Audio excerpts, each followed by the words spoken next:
Welcome back to our Cyber Risk 101 deep dive. In the first part, we talked about the what of cyber threats, what they are now. Let's delve a bit deeper into the how these attacks actually play out in the real world. Yeah, let's get into the nitty-gritty. I'm particularly curious about malware. We know it's bad news, but how does it actually get into our computers in the first place? Well, it's a bit like a sneaky burglar trying to find, an unlocked window or an open back door.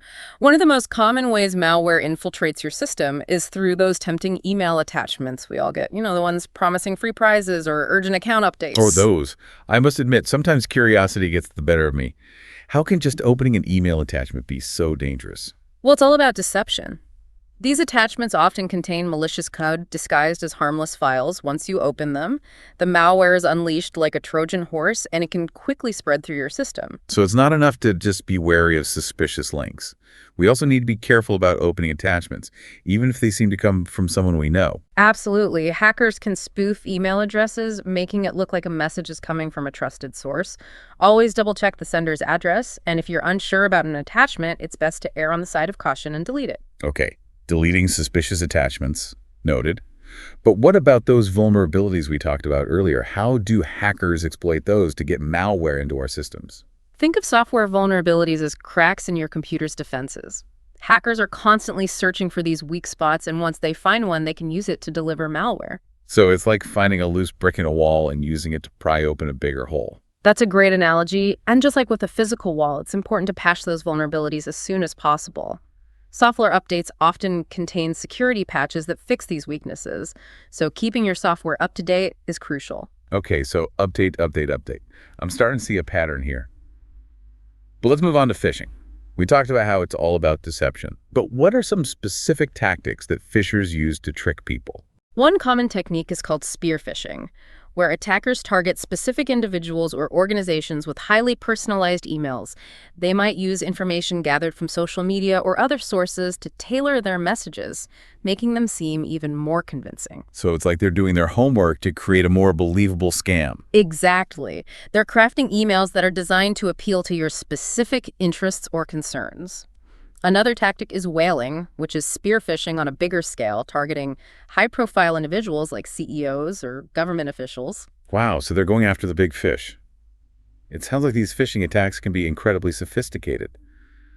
What can we do to protect ourselves from falling victim? One of the best defenses is simply to be aware, learn to recognize the signs of phishing, like suspicious email addresses, urgent requests for personal information, and offers that seem too good to be true. Right, always double-check the sender's address and never click on links or open attachments from unknown sources. Exactly. And if you're unsure about an email or message, don't be afraid to contact the organization directly using their official website or phone number to verify its legitimacy. Okay, so be vigilant, be skeptical, and verify everything. Got it. Now let's talk about ransomware, that digital kidnapping scheme we discussed earlier. How does ransomware actually work? How do these attackers lock up our files? Ransomware often sneaks into your system through phishing emails or by exploiting software vulnerabilities once it's in. It uses strong encryption algorithms to scramble your files, making them inaccessible. So it's like they're putting your data in a locked safe, and the only way to get the key is to pay the ransom. That's a good way to put it, and the ransom demands can be hefty sometimes, reaching thousands or even millions of dollars. Wow, that's a high price to pay for your own data. So what happens if you don't pay? Do you lose your files forever? It depends. Some ransomware strains are designed to delete your files after a certain amount of time if the ransom isn't paid. Others might permanently encrypt your data, making it impossible to recover without the decryption key. That's terrifying. It seems like paying the ransom might be the only option in some cases. I understand why people might feel that way, but security experts strongly advise against paying ransoms. There's no guarantee that the attackers will actually release your files, and paying only encourages them to continue their criminal activities. So it's like rewarding bad behavior. Exactly. And even if they do provide the decryption key, there's no way to know if they've left behind a backdoor or other malware that could compromise your system in the future. Okay, I'm definitely convinced. Don't pay the ransom. But what can we do to protect ourselves from ransomware in the first place? Well, the best defense is a good offense. We've already talked about some of the basics, like being wary of phishing emails and keeping your software updated, but perhaps the most important step you can take is to back up your important files regularly. Backups. You mentioned them earlier. So if our files get encrypted by ransomware, we can just restore them from a backup and it's like nothing ever happened. Exactly. It's like having a spare key to your house. If you lose one, you still have another way to get important. Store your backups on an external hard drive or in a secure cloud storage service, so even if your computer gets infected, your data is safe. Okay, backups are definitely moving to the top of my to-do list. But what about social engineering? It seems like those attacks are harder to defend against because they're targeting our human weaknesses. How can we stay sharp and avoid falling for those scams? You're right, social engineering is tricky because it preys on our emotions and our natural inclination to trust. But there are some things we can do to sharpen our defenses. I'm all ears. What are your top tips for avoiding social engineering traps? First and foremost, be skeptical. Don't take anything at face value. Verify information from multiple sources before you trust it. And always be wary of unsolicited requests for personal information. So it's like being a detective gathering evidence before jumping to conclusions. Exactly. And remember, legitimate organizations will never ask you for your passwords or other sensitive information over the phone or via email. If someone contacts you out of the blue asking for this type of information, it's a huge red flag. Okay, red flag noted. So be skeptical, verify everything, and never give out sensitive information unless you're absolutely sure you're dealing with a trusted source. What else can we do to stay safe from social engineers? Another important tip is to be aware of your emotions. Social engineers often use tactics designed to evoke fear, urgency, or even excitement to cloud your judgment. So if we're feeling pressured or rushed, we should take a step back and think things through carefully. Exactly. Take your time, don't be afraid to ask questions, and if something feels off, trust your gut. It's better to be safe than sorry. Okay, so skepticism, verification, and emotional awareness are key to defending against social engineering. Now let's turn our attention to those denial of service attacks or DOS attacks that we discussed earlier. How do these attacks actually work? How can someone just flood a website with traffic and cause it to crash? It's all about overwhelming the target server with more requests than it can handle. Imagine a small shop suddenly being bombarded with thousands of customers, all trying to enter at the same time. The shop would quickly become overcrowded and chaotic, making it impossible for anyone to shop effectively. So it's like creating a digital stampede. Exactly. DOS attacks work by sending a massive volume of traffic to a target server, typically from multiple sources, causing it to slow down or crash completely. And who's behind these attacks? Is it just mischievous hackers having a bit of fun?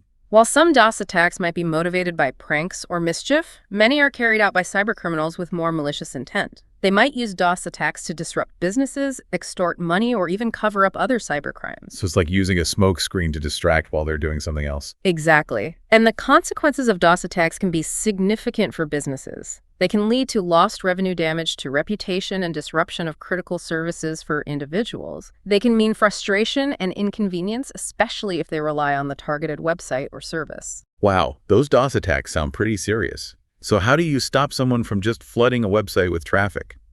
There are a few ways to mitigate the risk.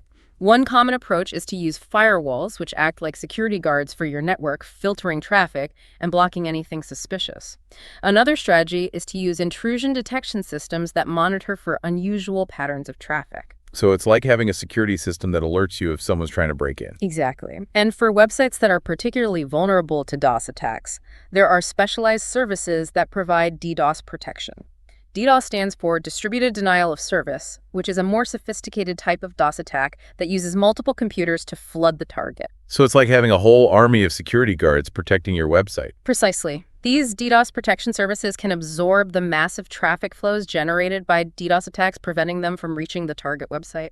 It sounds like there's a lot to learn about protecting against DOS attacks. I guess we'll have to wait for our deep dive on that topic. In the meantime, is there anything else we should know about the general cybersecurity landscape? Well, one important thing to remember is that cybersecurity is not a one-time fix. It's an ongoing process that requires constant vigilance and adaptation. So it's like staying in shape. You can't just work out once and expect to be fit forever. You have to keep at it.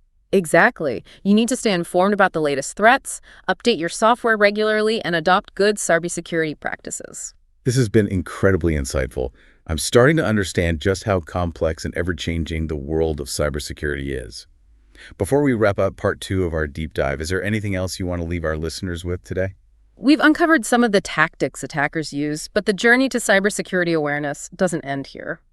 There's a whole world of information and proactive steps we can take to truly fortify our digital lives. That's a great point. We've only just begun to explore the vast landscape of cyber risks, and there's so much more to learn. But for now, I want to encourage our listeners to stay tuned for the final part of our Cyber Risk 101 deep dive, where we'll delve into even more practical tips and strategies for staying safe in this digital age.